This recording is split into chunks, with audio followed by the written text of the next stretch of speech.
Informance is literally that. It's to inform you about something that's going to happen. On my left is my good friend Charles Brown, who's our composer in residence. If you were here a year ago Christmas, we did his Christmas concerto for hammered dulcimer, which he plays brilliantly. Some people remembered you, yes. It was an amazing night, really, really, for hammered dulcimer, strings, and percussion. And on my right is Charles' brother, Don. I know who you are. I'm just thinking of something sassy to say about you, but I don't have anything because you're a very nice person. Who's from out of town and wrote most of the, if not all of the script for this piece. Composer in residence means that we have a relationship with someone whose livelihood is to write music, and that's Charles. That's not all he does with his life, but we're not going to talk about that tonight.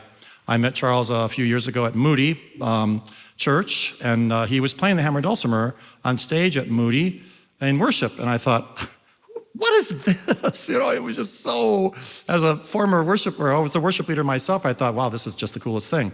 We became friends. He eventually played percussion with us a couple times, and then I said, how'd you like to play those Christmas pieces on a Lake County Symphony Orchestra program? And then he came to me and we met at J. Alexander's. He said, I want to meet you for lunch. And I thought, oh, he's going to back out.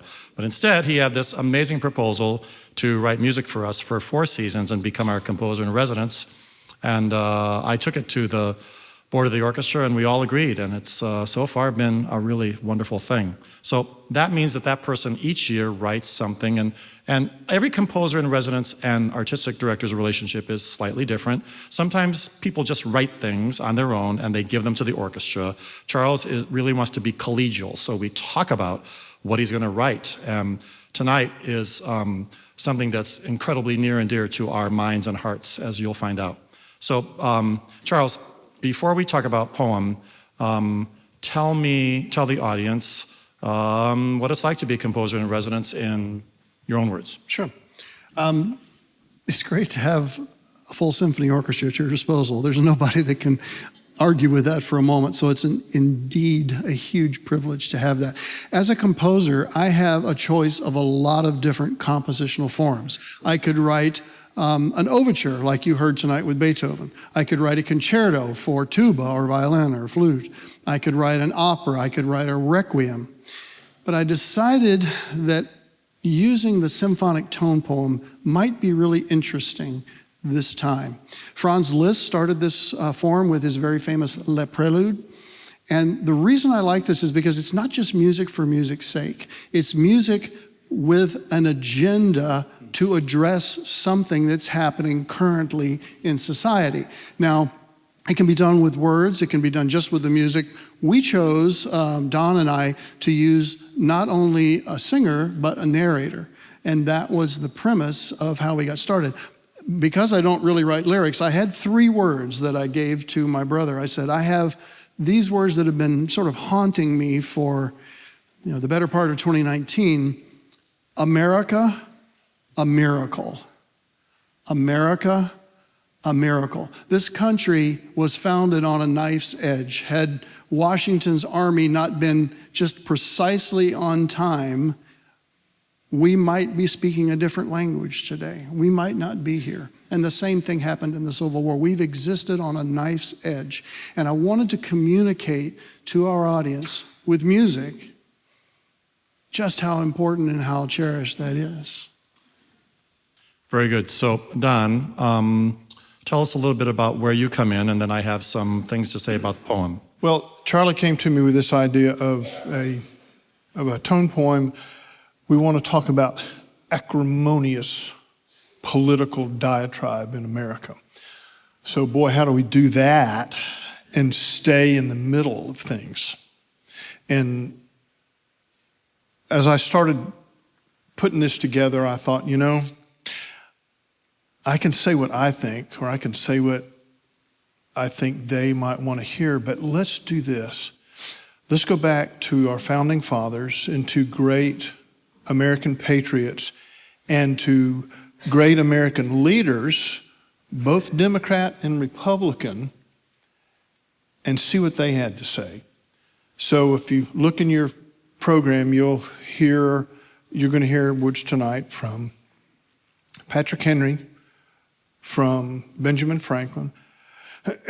In the sixth movement, you're going to hear interwoven into the same sentence and paragraph words spoken essentially from the bully pulpit from Abraham Lincoln and John F. Kennedy, both men of opposite parties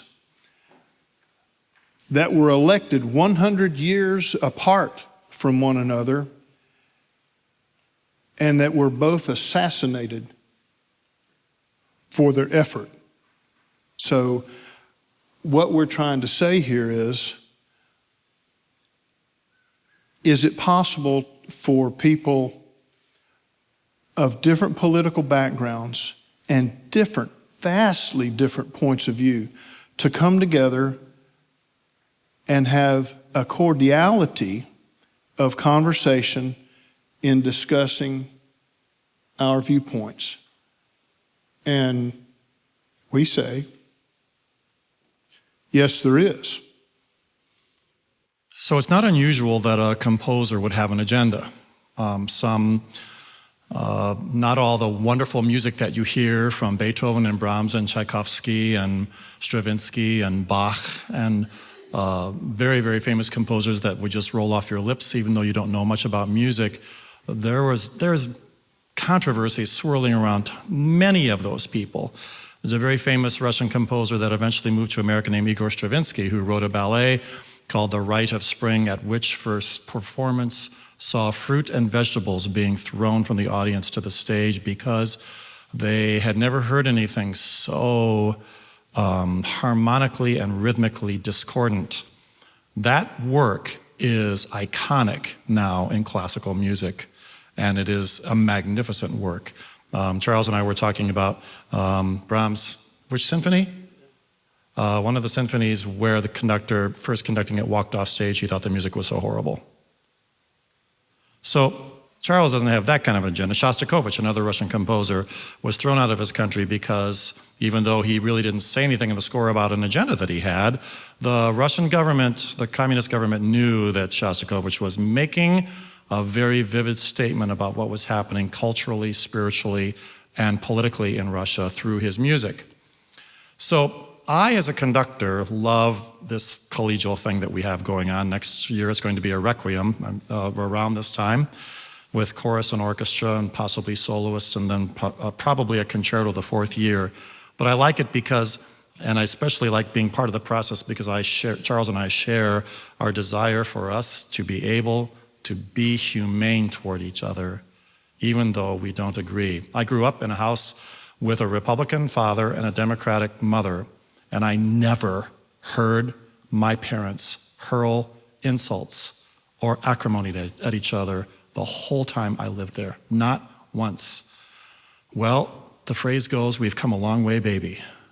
We've taken the gloves off, and we need to learn how to respect each other. So the poem is this vivid, raucous, poignant, breathing, living organism that talks about where we are and the possibility of how we could live a different life.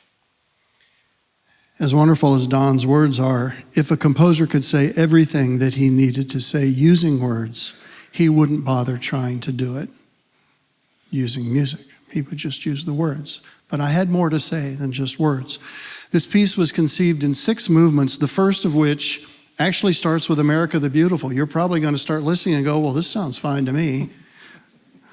But by the second verse, it goes very wrong and ends quietly as in, now what's going to happen? Well, what happens is the second movement. And many of the orchestral members, including myself, have lost a great deal of hair, you can see. Not only writing and performing this piece, but just dealing with the tension and the dissonance in it. So I'd like you to try to imagine when you hear the second movement, that out here somewhere is Donald Trump talking nonstop. That's probably tough for you to imagine, but imagine nonstop. And back here is Nancy Pelosi. Over here is Chuck Schumer, and over here is, I don't know, Mitch McConnell, Rand Paul, just pick a guy or a gal. And it doesn't stop. It never stops for 5 minutes, and it gets faster and more feverish and more acrimonious. So if by the end of the second movement you are feeling fidgety and uncomfortable, hang in there. We did our job. We did our job. The third movement, Melanie is going to sing to us and ask a question and make some statements and ask another question. And this is where we just have time to reflect on, is this really what we want, what we just heard in 2? To give a pause from that, as we move into movement 4, we call on the words that Don researched from Harry Truman, a Democrat who had some pretty strong, tough things to say to all of us. You will be shot. And it would be great if we could just transition into the 6th heroic movement. But then I would be omitting what? I would be omitting the press. So the 5th and very difficult harmonic movement, again, you see the hairs that have been lost, not just mine, but the players. Imagine Rush Limbaugh. Okay? Back here, we have Wolf Blitzer. Up here, Sean Hannity. Back here, I don't know, Chris Matthews, whoever, and it never stops. And the pitch gets louder and louder and stronger, and nobody's listening, and it's just dissonance that never ends. And that's the 5th movement. But hang in there. The 6th movement talks about hope, talks about possibility, just what my brother said. And we think that you'll leave here, we hope, a changed person for that.